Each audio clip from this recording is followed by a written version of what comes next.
Try this. Sign up. We'll be taking new talent again next month.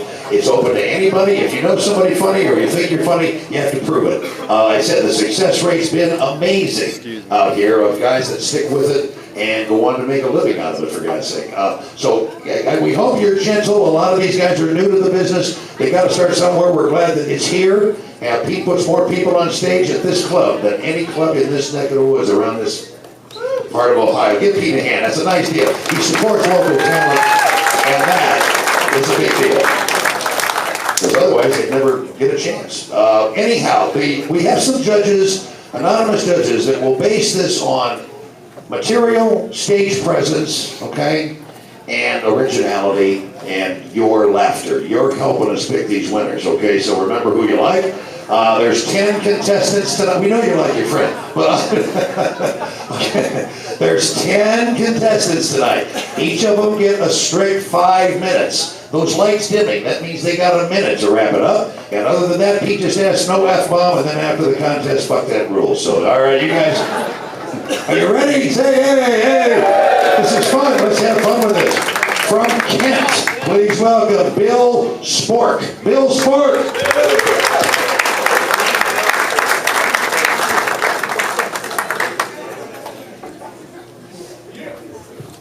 Yeah, there's a lot of people here.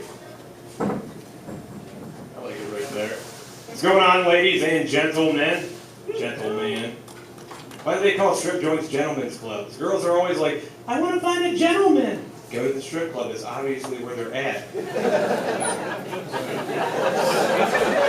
Does anybody believe in paranormal activity, ghosts? Do you, guy in the front with the flannel? Do you believe in ghosts? I don't really believe in ghosts either. Anytime somebody talks about a ghost to me, they describe the ghost as wearing clothes. I'm like, oh, I didn't know JCPenney was in the spirit world. Or their clothes half off because, they're see-through. That's not true because you got to pay more for skimpy clothes, right? But no, it's like, no, that's not how it works. Whatever they died in is what you see them wearing as a ghost. So I'm like, oh, okay. Say somebody dies on Halloween in costume dressed as Gumby. Do they got to spend all eternity dressed like that, haunting people? I don't think so. I'm just trying to be logical. A lot of guys say that being a gynecologist would be like a dream job for a guy. I beg to differ. I think it would mess with my personal life. Because if I was in bed with a girl and I shoved my fingers into her vagina, I might stop like, oh, I think I feel something. Do you mind if we run a test? She might be like, hey, can you stop ruining the moment? I was just checking to see if you had vagina cancer. I thought you might want to know that. Your anus seems to be in the top shape, though maybe we can try something new tonight. So something weird happened to me the other day. I upset a blind man. He asked me what my relationship status was, and I said, I'm seeing somebody. What about you? He did not have the same answer. But the girl I was seeing had Down syndrome, and she wanted to take things slow. So we had to break up. It's not like I wanted to fall in love or anything. I didn't want to buy her flowers or anything. Girls love getting flowers. Do you like getting flowers? What girl likes getting flowers in here? Any of you? What's your favorite flower? A tulip? That's my favorite flower, too. I'm just kidding. I have no idea what flowers are. I think girls like getting flowers because it has to do with losing their virginity because they call it deflowering. So if you want to deflower, you better be prepared to reflower. They want them back. They want them back. I don't like falling in love either. They don't make it sound too pleasant. Keyword falling.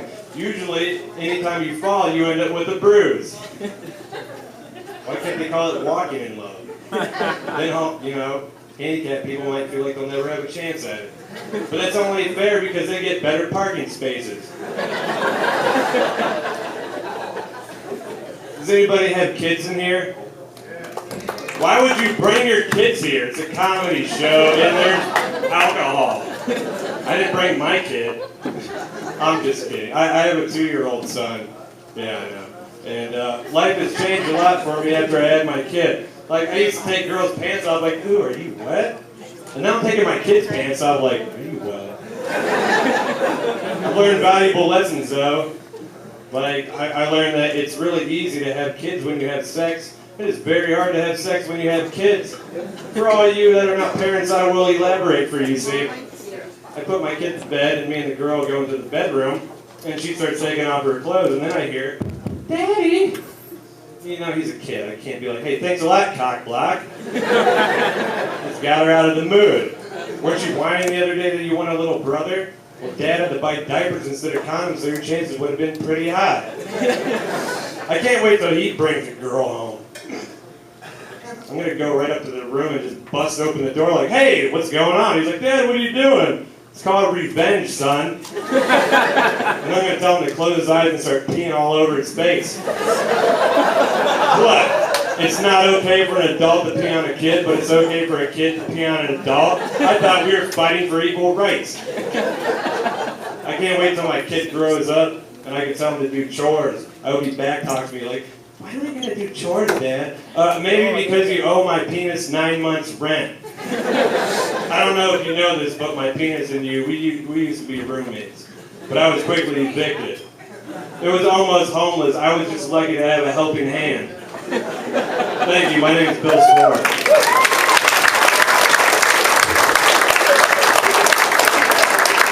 Keep it going, Bill Sporck.